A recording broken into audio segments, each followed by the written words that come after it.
Hehane Washte, Emachi Yapinahan Julie Andrews, Sichango Lakota, Oyata Hemata Heshto. So I said good morning. My name is Julie Andrews, and I come from the Burnt Thigh Band of Lakota Indians. I want to start off by acknowledging the ancestors of the land that we're on, the Tongva people, and the importance of that being that for most people, there's not an awareness of the original caretakers of this land, and that being the Tongva people and the relationship that they have with this area. I also want to think about why we're having this conversation, and I want to thank the Diversity Project for allowing us this opportunity to be able to have this conversation. First of all, to increase the understanding of the effects of historical and intergenerational trauma in American Indian and Alaska Native communities for healing both this generation, the generation that came before us, and the generation that's going to come after us.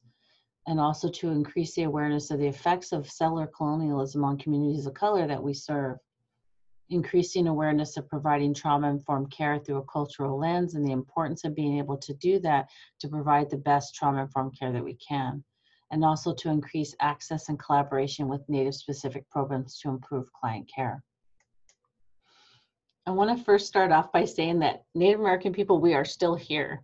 Unfortunately, the history that's being taught in our schools does not include Native American history. And the reality of it is that in California, there are 108 federally recognized, well, in the United States, there's 108 federally recognized tribes. And in California, there's over 723,000 Native American living here. Largest county tribal population is in Los Angeles County at about 54,000. And San Diego and Riverside counties have the highest cluster of tribes within a single county. When we talk about historical trauma in Native American communities, we really want to start with the very beginning. The root of all evil historical trauma basically is the genocidal policies of the United States. And to recognize that Native American history meets the United States definition of genocide. It included systematic policies and procedures for the systematic extermination of Native American people. And then moved on to the forced relocation of Native American people from their homelands and the attempts at assimilating them through the policies and procedures that were in place. The prevention of reproduction, forced sterilizations, as well as the forced removal of children from their families and their communities in order to eradicate the Native American problem as they saw it. Phase one began with the experiencing of those mass traumas, the genocidal killing of large groups of people, which resulted in cultural, familial, societal, and economic devastation for the indigenous people of this land.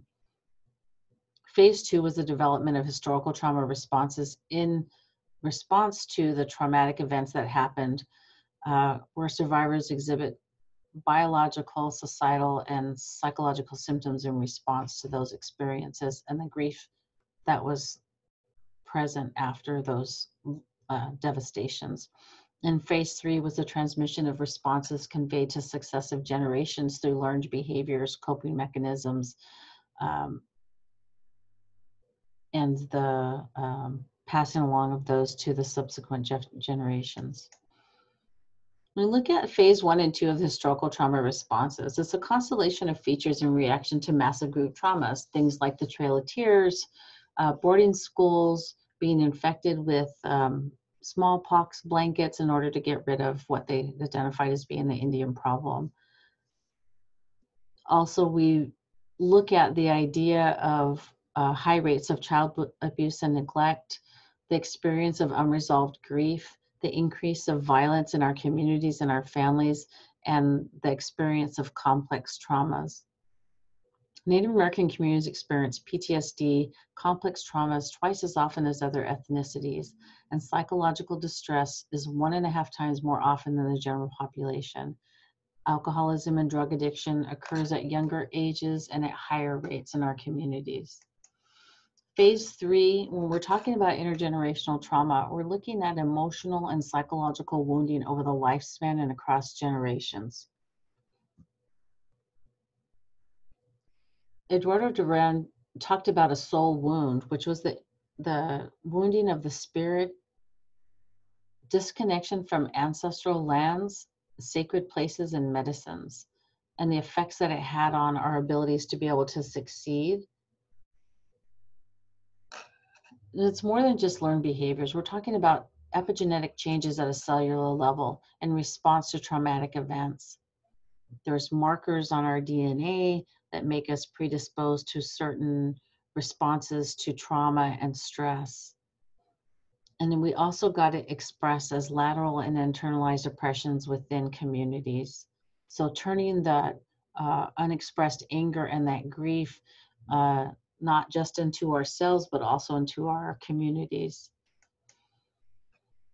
When we talk about California history, we really need to look at it from the settler narrative perspective. Settler colonialism is a set of societal and institutional policies that emerge and endure when a group of people arrive in a place and establish their claim to land by taking it away from the extant inhabitants. And as we said earlier, Native American history is absent from the history of California. The framing of California history comes from a brave pioneer perspective. The perspective that the frontier had to be tamed, that the land that existed was savage in fact. So when we look at historical trauma and genocidal history, what happened is that it resulted in our community's lack of a cultural identity.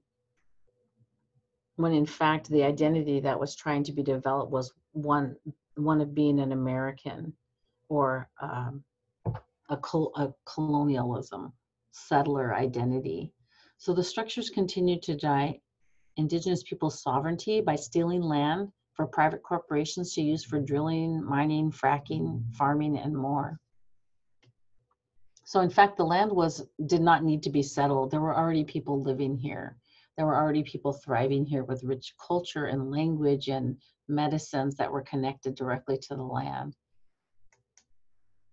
And it's not something that's over. We tend to think about those policies as being something that happened in the past. And oftentimes what we hear from people is that that was a long time ago and I didn't have anything to do with that. And so why do I need to be responsible for that? But the reality of it is that our sovereign communities continue to battle for things like water rights, to challenges to Indian Child Welfare Act, the Bear Ears National Monument, Oak Flats, and you see here a picture of Standing Rock, where in fact over 2 years ago, there was a battle to protect the water of the land of the Standing Rock people, the Lakota people. And so as you see here, a peaceful protest was met with water cannons,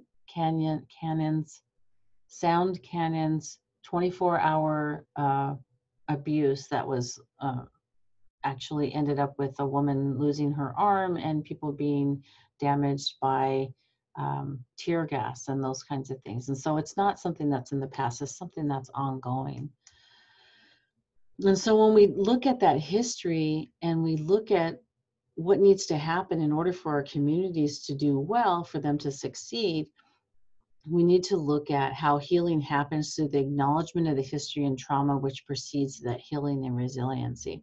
Oftentimes we want to not focus on what has happened, and what's really important about that is that for us to be able to experience the grief and to deal with the trauma in order to get to that healing and resiliency place. So I ask you, please, don't rush us to resiliency. Everyone's journey looks different. Everyone's awareness is different. And so when we're talking about trauma-informed care, we're talking about providing it through a cultural lens and recognizing that there are differences in a worldview. That Western model idea of what resiliency looks like cannot be transposed to communities of color, and that there's often different concepts of what wellness might look like. And in Native American communities and communities of color and throughout Southern California, there are differences in the way we look at the importance of interdependence versus independence, that kind of pull yourself up by your bootstraps mentality. And then we also need to recognize that oftentimes we are seeing the world and the people that we work with through a lens of privilege that we take for granted.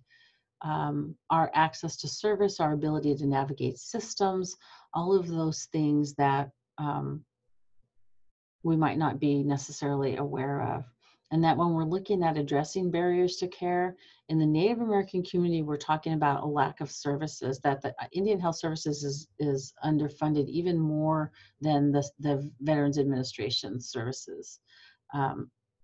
That we need to look at how our community's systems of support exist, and that history of mistrust with the federal government and the agencies that represent that.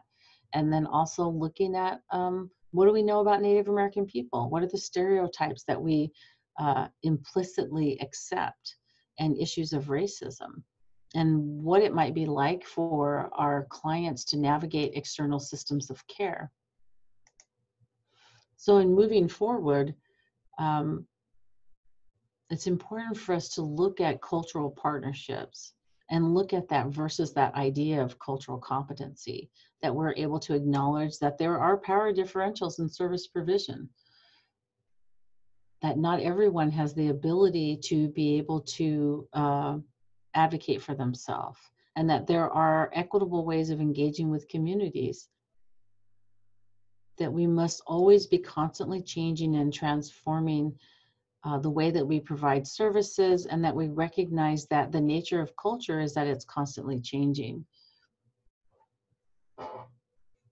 I also want to recognize the importance of integrated behavioral health and healthcare, and that it must include acknowledgement of need for cultural humility and training, that it's so important for us to be able to recognize what we don't know and to come at it from a perspective of honesty and open-mindedness.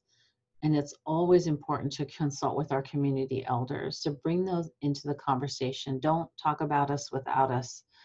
That not just in the planning stages, but importantly in the planning stages, but also in service provision. And it's important for us to maintain connections with family and community through things like the community health worker, mental health promoters. We might talk more openly with someone who we can identify with. And so it's always important to be able to maintain those connections.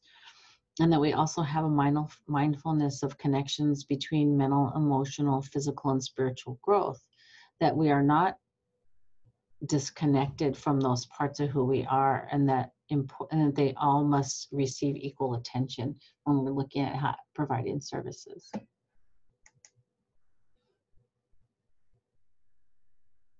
So we recognize that, we have been here before, that we have are resilient people. So it's not something that is new, it's something that needs to be remembered. And that when we look at that significant loss of identity that we experience, oftentimes we're looking at that difference between an identification with our reservation as opposed to our nation, our tribal affiliation. And it's important for our communities to learn their history, and for all of us to learn our history. Where do we come from? What are our creation stories? What are those traditional spiritual laws and values that helped us be resilient pre-colonization? And also looking at the differences and the importance of our roles and relationships as men, as women, as mothers, as children, as relatives. And that it most importantly, focusing on where does our hope come from moving forward? How can our spirituality, recognition and acknowledgement of that role that it plays in providing us hope for the future? We're moving into areas where we're having language revitalization, that we're looking at ceremonies being practiced that were up until the 1970s prohibited, forbidden, and punishable by law.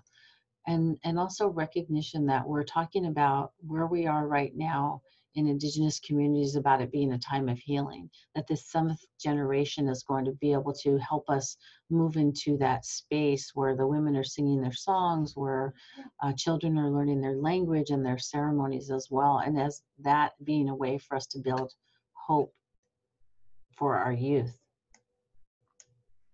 So I want to thank you today for letting me share this information with you. Um, it's been a real pleasure, and I hope that it was helpful for all of you. Thank you.